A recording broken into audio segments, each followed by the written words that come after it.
everybody, and welcome back to another episode of Ljubljana Talks, here live at IBTM 2024. With Gorazd, we have another great guest, Bo Krüger, the meeting designer, moving minds, and of course a speaker this year here at IBTM. We go, I would say, a few years back. We've crossed paths, and always great fun. And I know what you're doing now. Our viewers know what you're doing now, but how did you get to where you are right now, Bo? Oh, yeah, actually I don't come from the meeting industry. I was working at the Danish Institute of Technology as an innovation consultant. And at that point, that's more than 20 years ago. And I realized that my working life would be a lot of meetings. I didn't realize that when I was studying. So at one point I decided I wanted to change the meetings because I thought they were super boring. So I started talking about how you could change meetings, make them more innovative and creative. And then someone heard that, and a publisher, and she asked me to write a book about that. I wrote a book. It became a bestseller in Denmark, and suddenly I was a meeting expert. So I didn't expect that to come. So you didn't fall in love with meetings. You were enraged by meetings. Yeah, you could say so. Yeah. So what would you say is the difference, what makes the difference between the meeting that makes you angry and the meeting that makes you happy? That's a good question. But to put it simple, I think like most other people, if I think I waste my time, I often hear people say, can we finish this meeting so I can do something of my real work? If you leave a meeting with that feeling, then something's gone wrong. But that's the minimum. I mean, you don't want it to be a waste of time. The maximum would be that I leave the meeting and I met wonderful people like you. Last time we met, I was in a schooner, I think, in the Faroe Islands. So when you get this kind of experience, you connect with people, you think you learn something, and you go out of the meeting and think you have become a better person and you have expanded your mental view on the world. That's what I'm striving towards. So yeah, that's what I love about meetings. Amazing. But coming back to your background, geography, Greenland, Copenhagen, what can you say about that? These are some dots. Yeah. Any comment on that? You are a geographer too, I know that. Yes. Yeah, so yes, I am. Yeah. And people always ask me, I was studying geography at university and education. And they always ask me, so what does that have to do with meetings? I think for me it's about a basic curiosity about cultures, about other people, about everything that surrounds us, how it impacts our lives. And I think I can use that all the time as a moderator, as a speaker, because I can connect with a lot of different kinds of work and situations. So, yeah. Greenland? Greenland. I was born north of the Arctic Circle. And I lived in Greenland. This is a little secret you want to share with you. Yeah. I lived there until I was 7 years old, and then I moved to Denmark. So, and actually, when I was a small kid, I could speak the native language, which I cannot anymore, which is quite weird. So somehow it's gone. Boy, is it true what I learned from you actually that we spent 4 to 5 years on boring meetings? Is that true? I think you told me that. 4 to 5 years on boring meetings, guys. That's a lot. Yeah, I mean. After you work with us guys, it's only 2 or 3 years. Okay. No, but really consider this. Yeah, if you spend, some people spend pretty much all of their working time in meetings, and now we're talking smaller meetings as well. Yeah. And I'm sure when they were kids and you asked them, what do you want to do when you grow up, they would never say go to meetings. But that's what a lot of work life looks like today. So I think we have an obligation not only to create productivity by creating great meetings, but also to have decent lives. We have to have meaningful lives. And so we have to make those meetings, if we need them, and I think we often do, we have to make them really, really good. So it don't feel like boring meetings, but a good spending of your time. Out of all the classic formats, you just wrote a LinkedIn post last week. It was really interesting. You always find some new methods and techniques how to engage with participants. But out of the existing methods, what is the most boring one? The most boring one. I mean, first of all, that would be one lecture after the other. Okay. And number two would be panels. Panels, okay. Yeah. Especially if, I mean, I think a lot of people like panels, but it's usually the ones sitting in the panel who loves it. No. I guess if panel works as a kind of a self-promoting tool, we're now in a panel. This is we're now doing a panel. So you should be super bored now. Yes, this is a panel. we're amazing. It's a kind of a self-promoting thing in a way. When you look at how meetings have been done and how meetings are done, how will meetings be done now that we have artificial intelligence and that we have all the tools out there? Do you think the meetings are changing? I mean, it has to change. Let me put it like this. Meetings have been around for thousands of years. So that's a clear sign that something works well. So I don't think it will disappear at all. I think the classic format, like talking together like we do now, will always be there. But I see AI as an opportunity to enhance meetings and maybe also transform meetings, do something completely different. For example, I mean, right now it's still a new technology in the way with ChatGPT and so on. Something I have been using recently is to wrap up a meeting or a training session. I take all the key points of the meeting and then I write a song. I don't write it, but I prompt a song on AI, and then I play the song, and people actually listen to that song. And so you can. Are you making money on Spotify out of that? No, but every time I do it, the participants tell me, "Oh, can you please send it to me? I want to have that. I want to play it to my family." When did that ever happen with a minute from a meeting? So AI has, of course, a lot of opportunities, a lot of things we can do, but there are also some pitfalls and some risks. But the way I look at it is that the more digital our world becomes, the more we need in-person contact. And you can use AI for pretty much everything in your planning process and designing process. But the big challenge for me is in the meeting itself. How can you apply AI in the meeting without just importing a new distraction where people will be on their screen all the time instead of talking to each other? Mm-hmm. And I found out that one of the best ways to do that is to think of it like a burger, the burger model, which means first you start with human talk like we do now. You give, based on what we talk about now, you give an input to the AI, and then it can do something about it, analyze it or enhance it or something like that, add something to it, and then you get it back to the humans, and then we can find out, is this something we can use for something? Mm-hmm. Because if you leave it all to AI, it might be amazing, but people will lose ownership and interest and motivation. That's important. That's very important. Very important. Why actually all the disruptive ideas for this industry comes from Denmark or from Scandinavia or Slovenia? Sometimes Slovenia. Yeah. I mean, what is the reason? Is this hygge? I asked this already once today. Hygge you are developing from childhood on, Yeah. Why you have such an ecosystem for that? And should meetings include hygge every time? You told me that we need to create living rooms. And you created living room in Copenhagen. I remember that living room at MPI conference. That's Am I right? That's true. It was a living room actually. Yeah. We tried to simulate that.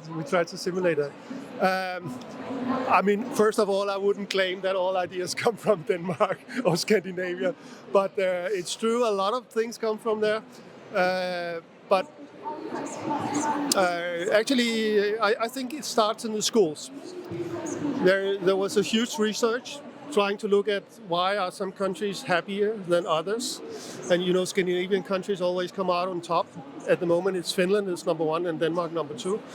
And they found out that it was linked to the school system. That if you have a democratic school system, it turns out that people at the end become more happy. There was a clear link between this. Okay. And democratic school system means a school system where you are used to engage the pupils and the students, and you have a very informal environment. Whereas the French system, I'm sorry if there's any French listeners, were like on top on the opposite, where the teachers sometimes are called professors, and it's very high. You have a lot of hierarchy. So Scandinavian schools have very democratic school system, and I think that idea of engaging everyone, taking part in what's going on, is basically that idea that persons like me, we apply when we get old to the meetings. And we ask ourselves, why is it that no one asks me here in the audience, what do I think about this? Because I want to have a say too. Yeah. Bo, introverts, extroverts. I also learned this from you. How to deal with that, how to handle. I mean, let's assume that we have 50-50 of those people in the audience. How can we engage introverts? Yeah. For extroverts, probably it's not so difficult, or it is. First of all, I like to say that I think it's more or less a myth with introverts and extroverts. Yeah. If you know Adam Grant, American psychologist, he did a lot of studies on this. And he says the difference is that some people, because everyone gets energy from being with other people. That's a human trait. It's a basic human need to be with other people. But some people get tired very fast when they are in an environment like here. So they have to withdraw and be with themselves to recharge. And some other people, they can be there all the time. And that's usually what we call the extroverts. So myself, a lot of people think I'm an extrovert. I am when I'm here. But right after this, I'm an introvert because then I need to recharge. I cannot be in an environment like this all the time. So the way I look at it is that if you have people who have a little harder time being extrovert, meeting other people, you have to warm them up more. So I have something I call the popcorn theory. It's like corns, you throw them in a pot, then you start heating, and some will pop immediately. And that will be what we call the extrovert. Some will have to be heated for a longer time. That would be what we would call the introvert. But they also like to pop. And then some will never pop. And don't worry about them.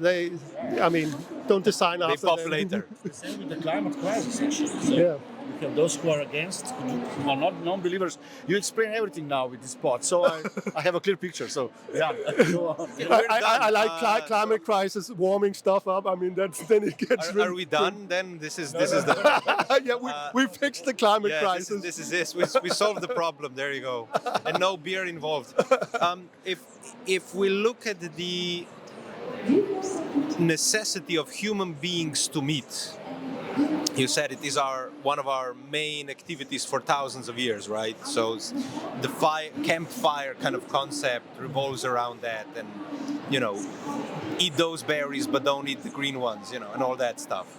So there is a book called Social that talks about how human brain basically has been proven that even when you are doing something very actively, within seconds, basically, your brain goes back to calculating social relations of yourself with the others.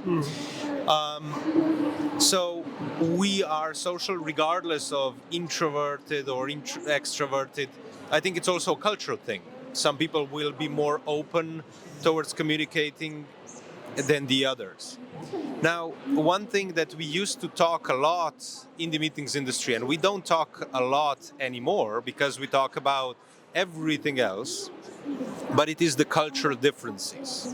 Now, you moderate many events globally. And, Europe, Asia, US. How do you gap those cultural differences yourself to engage people so that they come, let's say, on the same base? I think what I do is I don't focus on the difference. I focus on where we are similar. And in my belief, the similarities are maybe 80 to 9%. We are all humans and we have the same basic needs. There's also a lot of research in this. Everyone wants to connect. Everyone wants to experience autonomy. Everyone wants to become better at their job and so on. Everyone wants to experience that. And then it might have cultural flavors. There's a layer on top of that.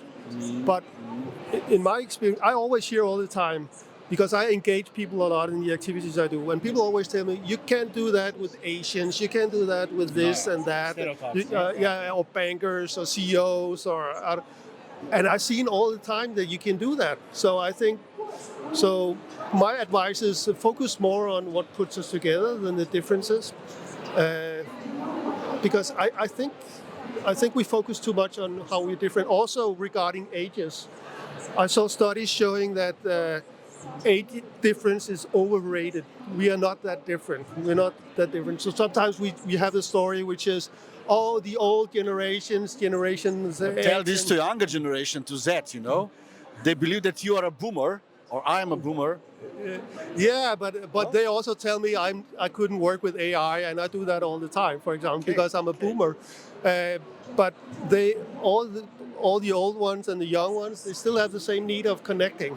So we have the idea sometimes the older ones of us that the young people want to be on their phones and devices all the time, but they also need to connect.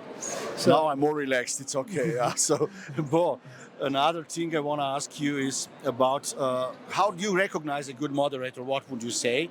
And coming back a little bit, what is happening with Meetovation? Is still there or it's dead? Meetovation? Yeah. No, Meetovation doesn't exist anymore. It was a Danish meeting design concept. But you were behind that too, ne? Yeah. I was one of the co-inventors for that. But maybe we have something else coming up. We are. Let's see. What is the difference? What is the definition of a good moderator? How to recognize the good moderator? I mean, some people would say that a good moderator is radical neutral, meaning your focus as a moderator is always on the process. How can you make people collaborate? So you try not to have too many opinions about the content. You leave that to the audience or the participants. In my opinion, the most important thing is I see a lot of moderators comes from television. And they're really good on stage, doing what we do now. Like you guys, you do a great job. But for me, a good moderator is the one who can go beyond the stage and get out there and include the audience in what's going on. So many meetings looks too much like a TV program, especially if we go online. So for me, a good moderator can get beyond the stage and integrate everyone in the event. That's interesting. Yeah. And sustainability, of course, at the end. What does it mean to you, actually?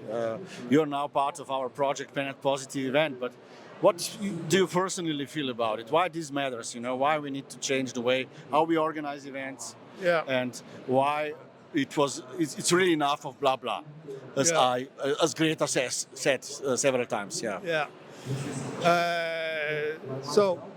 As I told you already, I was born in Greenland. I was born right next to a big glacier in Ilulissat, and you often seen that in many nature programs. They go there and they see how the glacier is withdrawing. So I was born in nature, so it really, of course, made me really sad to know that these things are happening. And personally, I think, we have to do something about it for sure. And I think your project in Positive Planet, Planet Positive, is great because sometimes it starts with simply measuring what is it that we're doing, and then hopefully that can make us start doing something about it. But I think there's a different perspective, which is that I am a very curious person. I love to try new things, and I love to face big challenges, and that's another way where you can maybe motivate yourself about this instead of looking at this like a horrible thing we have to solve. Why not look at it like a big mystery we all have to solve together? So it's not a mystery room, it's a mystery planet. We have to find a way to get out or stay in this planet without everything burning down around us. I'll ask you a provocation a little bit. Yeah, do that. Because it's a mystery to me. So the COP event gets its name by Copenhagen. Yeah. And we know that the idea of sustainable development, decarbonization was in its essence, right? And then COP just happened or is happening. And it has a completely different subtone. How do you see that change from where it started and where it is now? Yeah. To be honest, I don't know too much about it. But my opinion is that we cannot wait for the leaders to find the solutions. And what we see right now is that not every of the major leaders are turning up to the meeting, so they're not prioritizing this enough. So then we have to do something else, like you do with your projects and all of us. I mean, it could start anywhere. Individual steps. Or communities or organizations or companies. For example, I would love to see the meeting industry get together and spend all their knowledge to help finding out how can we, as an industry so dependent on transportation, could we help finding a solution to the CO2 emission coming from transportation? Why don't we go in the front of this? I mean, the meeting industry as such. I think that's a good idea. Really. Yeah, a good idea. Bo, we are running out of time. It was a great discussion.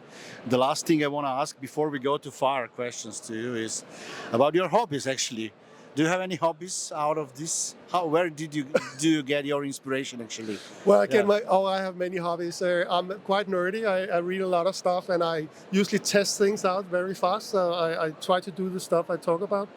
But also what I'm going to talk about tomorrow on the main stage. Yeah. I also do, like in my spare time, ice swimming, for example. Oh, okay. And I also climbed mountains. So I was on the Triglav, the highest mountain in Slovenia. With your son, yeah? Yeah, with my son. So I was told I'm half Slovenian. So of course, it's proven now. So it's no doubt. Have you been to Triglav? No, unfortunately. Have you been to Triglav? Okay, good.